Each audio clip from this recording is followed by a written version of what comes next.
Assalamualaikum warahmatullahi wabarakatuh. Waalaikumsalam warahmatullahi wabarakatuh. Sobat Hiwar yang berbahagia, tema kita pada hari ini sangat-sangat unik dan viral. Kontroversi Deddy Mulyadi, larangan wisuda TK sampai SMA, hingga anak dikirim ke barak militer. Narasumber kita pada hari ini hebat-hebat. Pertama, narasumber kita adalah Dr. Saifullah Yusuf, SPDI, MPDI. Halo Pak Dokter, Ya, gimana kabarnya? alhamdulillah baik, Alhamdulillah, sehat selalu ya. sehat selalu. Sekarang musim hujan loh. Ya, Bawa payung enggak ini? enggak bawa. Narasumber kita yang kedua adalah Lukman SAG MPD. Ini pakar pendidikan. Gimana kabarnya? Alhamdulillah baik, Sehat. sehat. Baik, seperti yang saya sebutkan tadi, beberapa pernyataan yang disampaikan oleh Gubernur Jawa Barat itu cukup menarik untuk dikaji. Ya, larangan wisuda sampai siswa-siswa dalam tanda kutip yang dianggap nakal itu dikirim ke barak militer. Tapi banyak yang mengkritik. Kalangan pengamat juga mempertanyakan, terutama pengiriman pelajar ke barak militer itu. Pertama, karena tidak ada landasan hukumnya. Itu satu. Yang kedua, itu juga tidak ada kurikulumnya. Tapi ada lagi, apa namanya, alasan-alasan para pengamat untuk tidak mengapresiasi kebijakan tersebut. Nah, bahkan ada juga yang mengatakan bahwa itu kontroversial dengan pendidikan itu sendiri. Karena pendidikan itu adalah bagaimana mendorong orang untuk berpikir. Gitu ya. Tapi kalau pengiriman ke barak militer itu kan orientasinya adalah mendisiplinkan fisik. Gitu ya. Bahkan ada yang mengatakan bahwa mendisiplinkan fisik itu bagian dari teori disiplin sosial. Baik, pertama saya ke Pak Saifullah Yusuf, ya, gitu ya. Sebelum kita ke poin itu, menurut Pak Yusuf ini apa sih sebetulnya pendidikan Islam itu? Ya, terima kasih Pak Asmuni. Ternyata kita harus mengetahui terlebih dahulu. Pendidikan Islam itu kan sebenarnya bagaimana secara garis besar yang kita awalnya tidak mengerti, tidak tahu secara nilai-nilai keagamaan Islam akan berubah menjadi tahu, mengerti nilai-nilai agama Islam. Pertama itu. Kemudian nanti akan berkembang kepada hal-hal yang lain karena di dalam pendidikan Islam itu sangat beragam sekali. Nah, kemudian berkembang dengan beberapa teori yang penting terutama kalau tadi sudah dibahas ya mengenai awal itu KDM begitu. Kalau saya melihat dari malah teorinya KHD, Hmm. Ki Hajar Dewantoro, yang Hmm. memastikan bahwa tripusat pendidikan itu menjadi core penting bagi kita untuk menggarisbawahi pendidikan Islam itu sendiri. Kenapa? Karena di dalam tripusat pendidikan ada keluarga, ada masyarakat, ada lembaga pendidikan yang itu juga nanti kita bicara di mana posisi dari ketiga ini bagaimana keseimbangannya. Nah, begitu. Jadi Baik, bagaimana jadi terkait dengan begini ya. pendidikan Islam itu sendiri. Eh, saya kira ini perlu kita uraikan dulu beberapa terminologi yang terkait dengan pendidikan. Pertama itu kan ada tarbiyah, kedua ada taklim, lalu ketiga kan ada takdib. Takdir. Nah, tiga istilah ini kan sebetulnya kan saling melengkapi. Tapi titik berat tarbiyah, titik berat taklim, dan titik berat daripada takdib itu di mana kira-kira? Silahkan Pak Lukman, pendapatnya Iya, gimana? Ya. terkait kontroversi ya KDM gitu. Kalau dulu kita kenal itu ada KD, Hmm. penyanyi. Sekarang ada KDM, gitu, tambah Iya. M gitu viral. Dulu terkenal karena artis, sekarang terkenal juga karena konten katanya. Iya. Nah, terkait dengan pendidikan di barak militer itu saya pikir tidak masalah. Karena apa? Kejadiannya ini dianggap luar biasa. Siapa yang dimasukkan ke barak militer? Nakal, Hmm. tawuran, bahkan ciu. Ciu, tahu ciu? Nah, ciu untuk mabuk itu. Nah, Iya, iya. gimana mau didik anak mabuk? Bahkan juga sudah pakai pil. Pilnya itu harganya 30.000 bisa dipakai berlima. 30.000 pakai berlima. Bisa COD lagi. Hmm. Memang ini adalah luar biasa. Maka kebijakan KDM yang luar biasa seperti ini saya sepakat-sepakat saja. Hmm. Apakah itu bertentangan dengan pendidikan agama Islam? Tidak. Karena di Berarti menurut agama Pak Lukman itu adalah solusi iya, bagi pelajar yang dalam tanda kutip dicap nakal. bukan dicap tapi memang nakal. Tuh, nah, Gitu ya. nakalnya kelihatan, mabuk, Hmm. tawuran, pakai obat terlarang. Sekarang siapa mau kiai, ulama, guru yang bisa mengatasi anak tawuran? Hmm. Selama ini belum ada. Yang sudah ada itu mungkin kecanduan narkoba, tapi tidak masalah juga itu cara menyembuhkan. Oleh karenanya itu tepat menurut saya karena luar biasa diperlakukan luar biasa.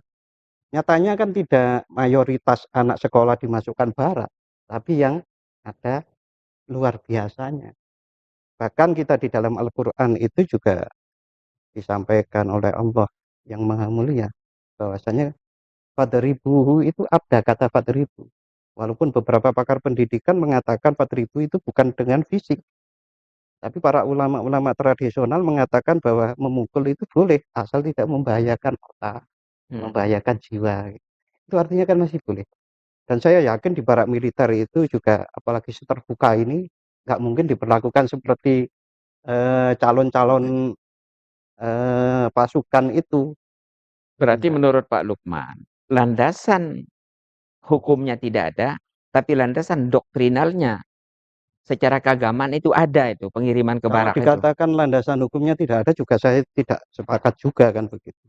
Mengapa? Karena setelah KDM itu melakukan itu, beliau sudah didukung oleh termasuk menteri yang dari Jayapura itu.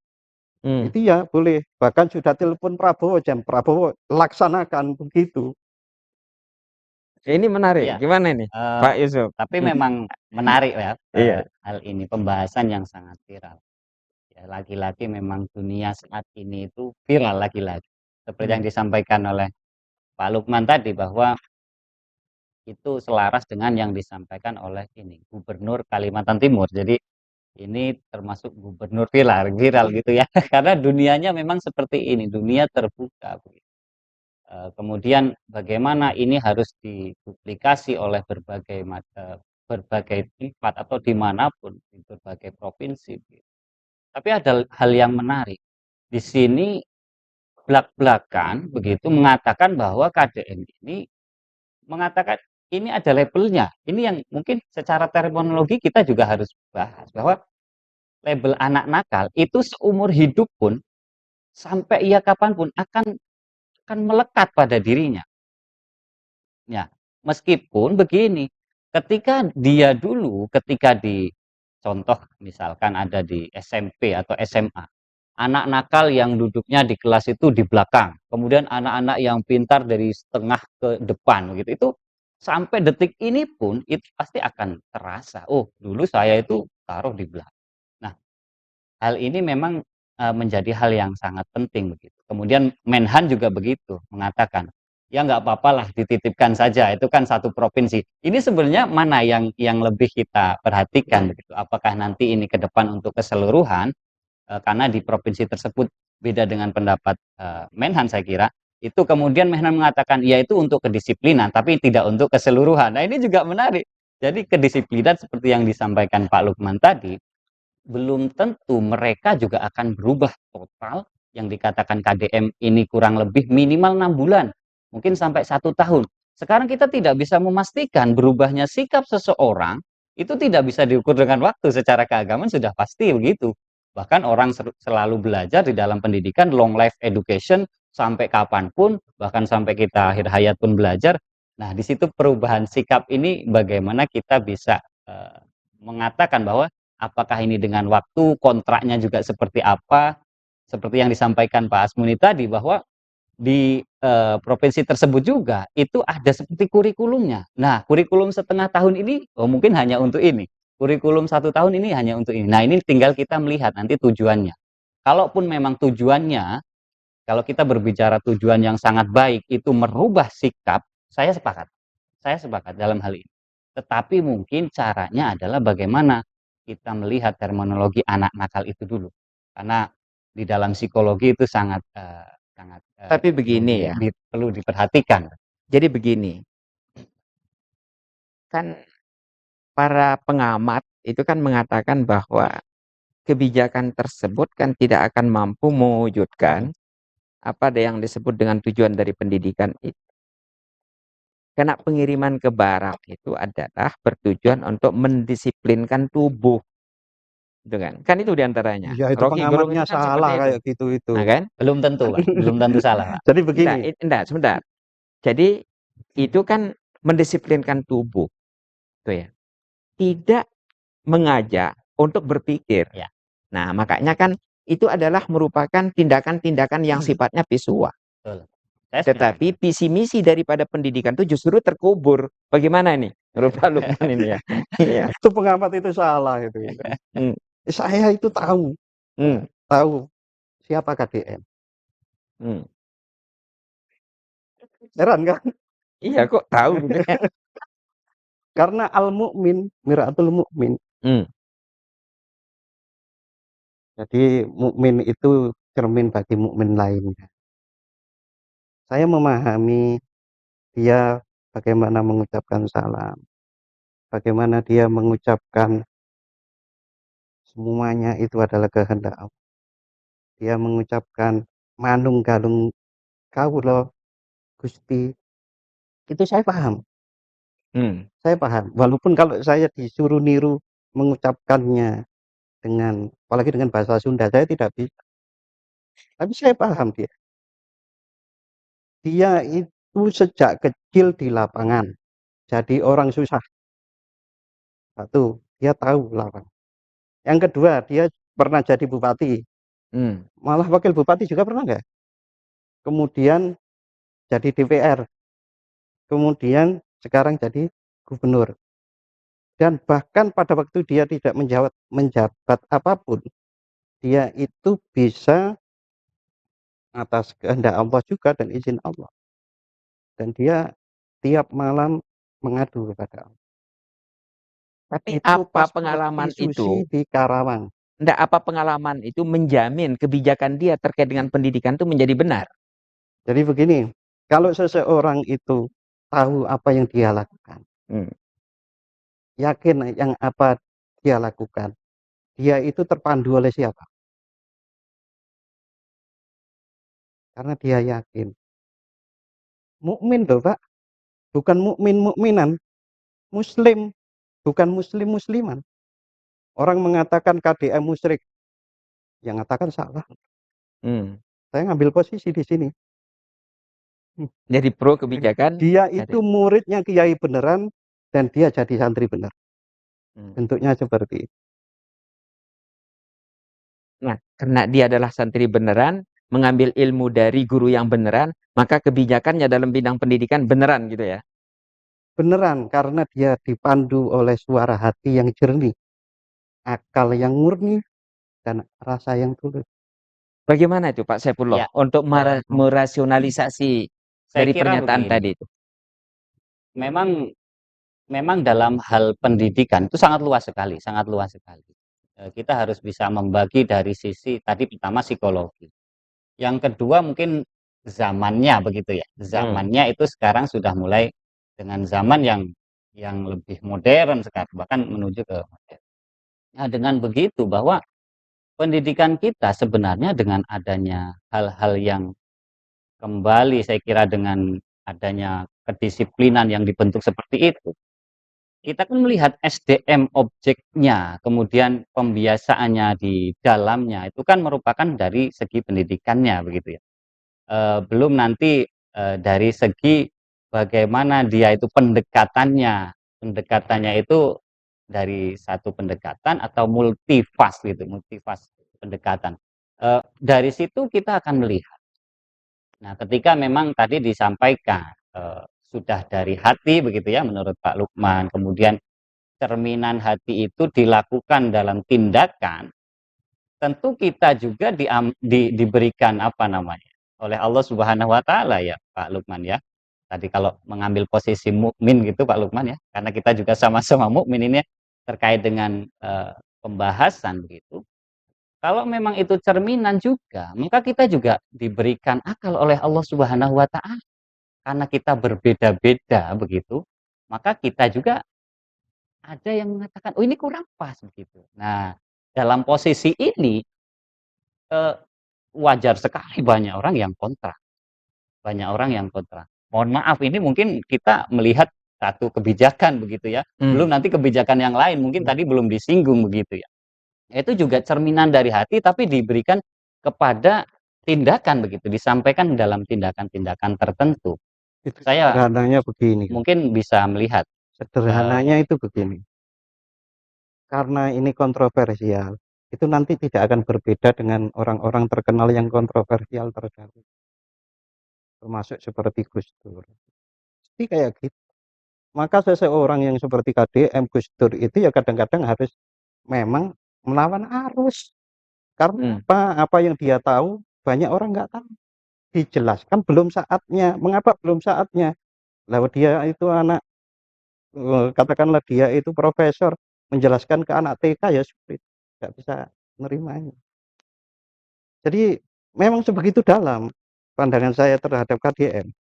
Ya, jadi beberapa hal saya itu mengamatinya dengan hati pula, bukan hanya dengan akal.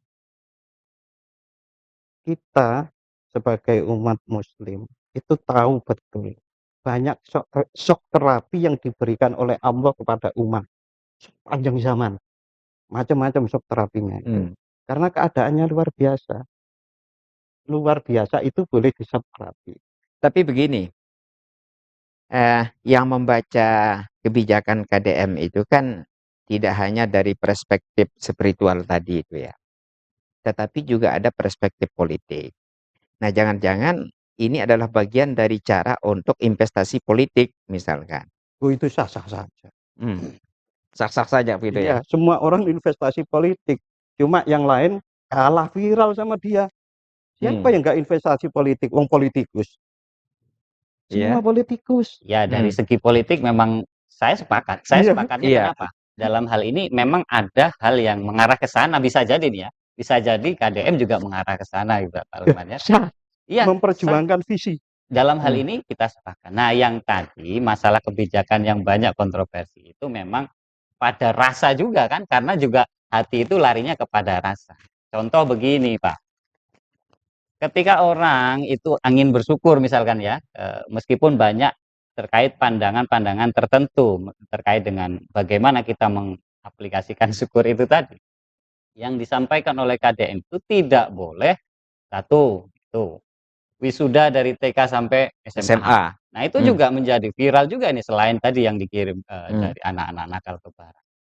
Coba kita lihat dari situ. Nah, kemudian hal ini kita penting melihat alasannya kenapa kok tidak boleh anak dari TK, kemudian SD, SMP, SMA itu karena tidak boleh wisuda, Tidak boleh bahagia ya tidak untuk boleh mengakhiri bahagia, level satu tidak boleh pendidikannya ya. bersyukur. Sekarang katanya ada orang yang sampai pinjam-pinjam. Bagaimana itu bisa melakukan wisuda, kemudian bisa datang dan seterusnya. Nah, kalau itu memang terpaksa, ya itu memang tidak boleh. Tetapi kalau itu tidak terpaksa dan dia bahagia melihat anaknya yang selama ini bisa bersyukur atas pendidikannya, maka itu diperbolehkan saja. Nah, hal yang seperti ini juga menjadi kontroversial begitu ya. Jadi hal-hal yang bisa untuk kita aplikasikan dalam hal peraturan yang dibuat begitu oleh orang-orang yang itu mungkin dilakukan di wilayahnya dulu begitu kan. Ya, segala Begitu. sesuatu Tapi begini. itu ada sesuatu yang pertama. Iya. Katakanlah kalau ini adalah project gitu kan, Iya. kita bisa atur, kita bisa rapat semuanya bareng-bareng. Siapa yang protes-protes, pakar-pakar yang nggak sepakat, coba silakan untuk didiskusikan. Karena apa? Pakar yang tidak disepakat itu juga ada pakar yang sepakat. Politisi yang sepakat, ada yang nggak sepakat. Muslim orang itu yang Jawa Barat Akhirnya yang berbeda-beda ya. iya, Nah, yang Jawa itulah Barat itu akal juga kita. gitu. Yang mengatakan dirinya Muslim juga saya nggak Tidak sepakat. sepakat begitu. Muslim yang lain sepakat, nyatanya saya sepakat. Tapi Pak Lukman bisa ndak misalkan menyampaikan dampak positif setelah dikirim ke Barak itu? Artinya alumni pembelajaran di Barak selama 14 hari itu menghasilkan apa? Oke. Kalau orang hidupnya tidak bisa bersyukur, ini Syekh Ibnu Athaillah As-Sakandari merumuskannya begitu. Kalau orang tidak bisa menghadap kepada Allah dengan kenikmatan-kenikmatan yang diberikan oleh Allah, maka dia akan diseret oleh rantai-rantai ujian. Orang-orang yang luar biasa ini tadi nggak mensyukuri nikmat Allah sampai-sampai kemudian mabuk, sampai kemudian ngepil, sampai kemudian tawuran, sampai kemudian sama orang tua nggak taat. Nah, maka ini adalah ibaratnya ujian, shock terapi untuk mereka agar berubah. Nggak mungkin bahwasanya seseorang itu bisa berubah hanya 14 hari. 14 hari mungkin akan bertahan 14 hari. Berikutnya akan kembali.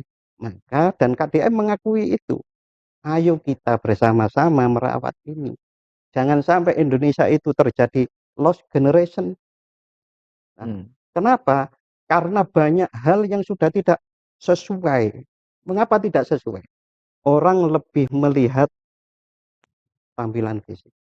Orang lebih melihat sisi administrasinya, tapi tidak melihat hakikatnya seperti apa. Begini Pak Yusuf, sejauh mana sih degradasi moral yang terjadi, yang dialami oleh para pelajar itu? Tentu tidak semuanya kan. Ya. Tapi bisa enggak dideskripsikan sehingga solusinya harus dikirim ke barak militer itu? Ya, terima kasih. Jadi degradasi moral itu memang kalau diteliti berapa orangnya, sampai ada data yang dikirim itu sementara 90 begitu ya berdasarkan data. Kemudian apakah yang di situ di Jawa Barat itu hanya 90? Pertama kan begitu. Nah, yang kedua, tentu tentu kalau menurut saya lebih banyak. Dari yang lebih banyak ini kita pertanyakan juga bagaimana, apakah degradasi moral itu hanya ada pada siswanya sendiri? Ini dulu dari mana ini? Dari lingkungannya kah ia bisa seperti itu? Dari orang tuanya kah? Karena kita melihat bahwa oh belum tentu, mungkin bisa di sini kawan bicara saya Pak Lukman ini mungkin bisa saja Pak Lukman yang seperti ini menghasilkan putra-putrinya yang baik. Belum tentu juga orang, kita lihat anak-anak yang dikirim itu orang tuanya seperti apa begitu. Nah, ini kan juga perlu analisis yang sangat penting. Katanya tidak jauh berbeda ini dari orang tuanya, ini begitu. Jadi, nah ini pertama. Jadi masalah moral itu memang sangat luar biasa. Yang pendekatannya juga berbeda-beda. Tadi ada disiplin, ada yang memang bentuknya spiritualitas yang perlu didekati, ada yang bentuknya dari rasa ingin tahu yang dia harus jejali dengan berbagai macam bacaan, buku, dan itu namanya rasa ingin tahu sehingga dia bisa berubah. Jadi di dalam kondisi pendidikan karakter itu sendiri, dia tidak hanya terlepas dari satu hal, spiritualitas saja tidak. Tidak hanya dari fisik saja, disiplin juga tidak. Jadi ada banyak hal. Bahkan sampai pendidikan karakter itu melihat ada pendidikan yang bentuknya adalah sikap sosial kepada lingkungan masyarakatnya itu. Nah, ketika mungkin bisa saja mereka itu sosialnya bagus, kebetulan kok diikuti, kemudian dia mengikuti berbagai macam agenda teman-temannya yang nakal, kebetulan ikut sama teman-temannya yang nakal, itu juga lingkungannya kurang, berarti dia pendidikan lingkungan dan sosialnya kurang bagus. Jadi pendidikan di Begitu. Jadi Indonesia itu perlu banyak hal yang dirusak perlu dibaca. oleh pendekatan pembelajaran yang diperoleh dosen-dosen yang dikuliahkan di dunia barat. Kok bisa pernyataannya seperti itu? Ini menarik ini. Ini Coba dielaborasi sedikit ini. dipikirkan dalam-dalam. Sekarang ini orang itu sebenarnya menggunakan pembelajaran yang menyenangkan. Iya, iya. Padahal sama dengan Imam Syafi'i, nggak ada itu yang menyenangkan. Ala-ala itu nggak ada yang menyenangkan. Belajar itu berat, begitu. Nah, sementara kan pada waktu Orde Baru, kemudian banyak dosen-dosen dikirim ke luar negeri, kemudian pulang ke Indonesia, kemudian menyebarkan itu, memang indah, indah, tapi rapuh pada pondasi, kan begitu. Iya, jadi begini, saya kemudian berpikir ya, kalau saya lihat dari kurikulum dari pendidikan itu, termasuk mungkin di kita, mengapa tidak ada mata kuliah yang kita sebut dengan maqasid pendidikan, tujuan daripada pendidikan itu. Padahal ini sangat penting. Ibaratnya begini, kalau mau melihat pohon kayu itu tumbuh subur, yang didandani itu bukan pucuk, bukan taringnya, apa Ya. namanya, rantingnya, melainkan akarnya kan. Nah, Apalagi cuma akar yang ini kan lihat yang gitu ya, Pak, pendidikan. ya. Hah? Apalagi cuma yang lihat bagus gitu ya. Iya, Nah, kan yang didandani itu kan akarnya. Bagaimana kira-kira akarnya harus tumbuh sehat, harus dipupuk, harus dijaga dari hama-hama itu. Dan sekarang hama-hama yang terkait dengan perusakan moral itu kan sangat luar biasa. Sangat luar Ya, biasa. sangat luar biasa. Kira-kira solusi dari pendidikan kita itu seperti apa ini, Pak Saifullah Yusuf? ya, Itu kan solusi yang betul. ditawarkan dan dilaksanakan Iya, oleh iya, KDM. iya. Oke lah, Oke. gitu kan menurut Pak Lukman tadi. Iya. Tapi solusi komprehensif itu kira-kira apa? Ya, solusi komprehensif itu adalah ada penggabungan, Pak. Hmm. Penggabungan antar spiritualitasnya Hmm. dengan kedisiplinannya yang memang itu diarahkan kepada batangnya tadi itu, tidak hanya akarnya. Kalau Ya. akarnya kita bentuknya adalah imannya, begitu, kemudian pondasinya, kekuatan di bawahnya untuk menghasilkan batangnya. Nah, banyak juga lembaga-lembaga pendidikan saya kira yang menerapkan hal itu. Jadi lembaga pendidikan modern, baik itu pondok pesantren yang modern juga masih menerapkan hal itu. Jadi bagaimana dia mengajarkan yang akademik, juga mengajarkan kedisiplinan, juga mengajarkan dunia-dunia yang bentuknya juga keimanan atau pondasi tadi. Nah, saya kira cocoknya malah justru yang arah seperti itu. Meskipun tadi sahabat saya ini, Pak Lukman tadi mengatakan, oh tidak cukup juga untuk para pesantren-pesantren itu kan, para kiai untuk mengatakan Iya, seperti apalagi itu, ada gitu kan. pondok pesantren modern. Nah, gitu. Modern itu kalau dalam filsafat itu nggak ada agamanya di modern itu. Iya kan? Iya. Filsafat modernisme itu nggak ada agama di situ kok malah dipakai pondok pesantren modern. Modern. Modern itu. Berbahaya itu. Nama apalah arti sebuah nama. Tapi kalau nggak ada namanya Oke. manggilnya terus gimana? Ayo. Oke, baik. Tinggal kita lihat di dalamnya kan, Iya. kurikulumnya seperti apa, Hmm. gitu. Jadi Nah, memang begini, banyak banyak yang apa mengatakan bahwa yang seperti disampaikan modern tadi. Tapi kita lihat juga kurikulumnya bagus tidak, dilihat dari outputnya, outcome-nya, alumninya seperti apa dan seterusnya. Ini juga melihat dari Makanya tadi kan di ya kan awal saya begitu. sampaikan, sebetulnya proses pendidikan di dalam Islam itu kan harus mengintegrasikan 3 konsep itu. Ada tarbiyah, ada taklim, dan ada ta'dib itu. Nah, persoalannya kemudian sekarang, ada betulnya juga ketika Pak Lukman mengatakan bahwa kita itu terlalu bangga dan percaya 100% terhadap teori-teori pendidikan yang lahir di barat. Kita itu lupa untuk mengimplementasikan, bahkan menggali teori-teori dalam pendidikan Islam yang sudah yang sudah ditulis oleh para pemikir-pemikir Muslim kita tempo dulu itu. iya. Nah, persoalannya itu ada di situ. Saya itu sudah neliti, sudah saya bikin jadi chapter, Hmm. namanya model pembelajaran Iqra Bismi Rabbik. Nggak laku, nggak laku. Saya amati, ternyata tidak hanya muridnya yang sulit, gurunya bahkan dosennya juga Nah, kesulitan oke. mengisahkan itu. SDM, Pak. Jadi ini mengenai SDM. Saya mungkin juga dalam hal ini bisa berkontribusi ya dalam hal pemikiran terkait SDM. Ada persoalan-persoalan di mana SDM kita rapuh.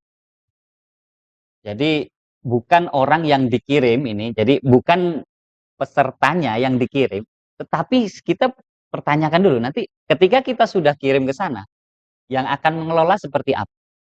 Di berbagai lembaga pendidikan, misalkan dia sudah ada musyrifnya berpuluh-puluh, ada gurunya, dosennya berpuluh-puluh, kemudian ada dengan SDM-nya yang hanya sedikit, tetapi bisa mengajarkan yang baik. Itu malah justru yang bagus ini yang sedikit.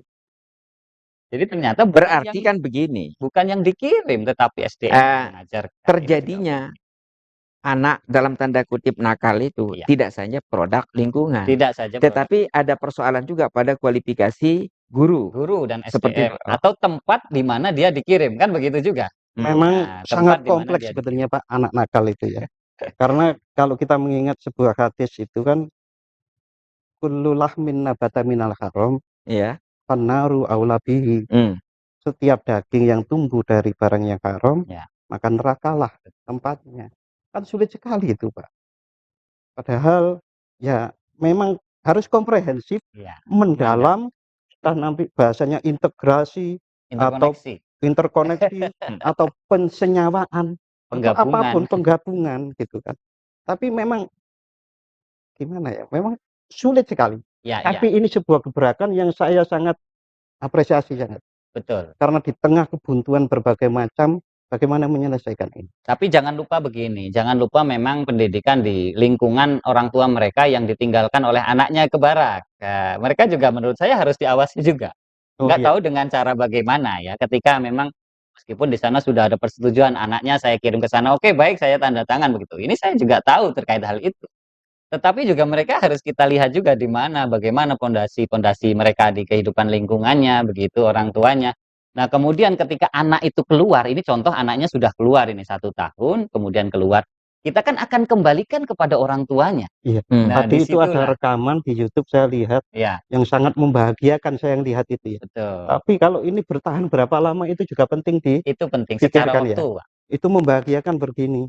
Saya berjanji Pak atau Bu, saya tidak akan tawuran lagi. Nah, Saya juga tidak akan menentang orang tua iya, lagi. Itu kan luar biasa. Hmm. Itu nangis mesti ibunya dibilang gitu. janji begitu Iya. ya. Heeh. Apalagi kalau ibunya itu tiap hari itu kelahi saja sama suaminya. Iya, Umpamanya begitu. betul.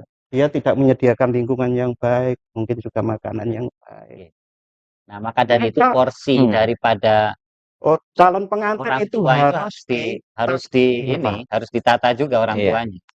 Lah orang yang masuk penjara bertahun-tahun keluar katanya jadi bandar narkoba lagi. Iya. Ini juga penting kita harus Ya memang perhatikan. ini cukup serius ya Iya, persoalan kita ya. Sangat-sangat serius. sangat serius. Baik, saya kira statement terakhir dari Pak Iya, Saifullah Yusuf. terima kasih, Pak. Jadi memang betul. Saya dalam hal ini untuk tujuan tadi saya sepakat. Tujuan tadi membenarkan dari yang tidak baik kepada yang sudah baik, kepada yang akan lebih baik lah begitu ya, Pak. Mungkin yang lain adalah perlu diperhatikan adalah konsep terminologi anak nakal tadi.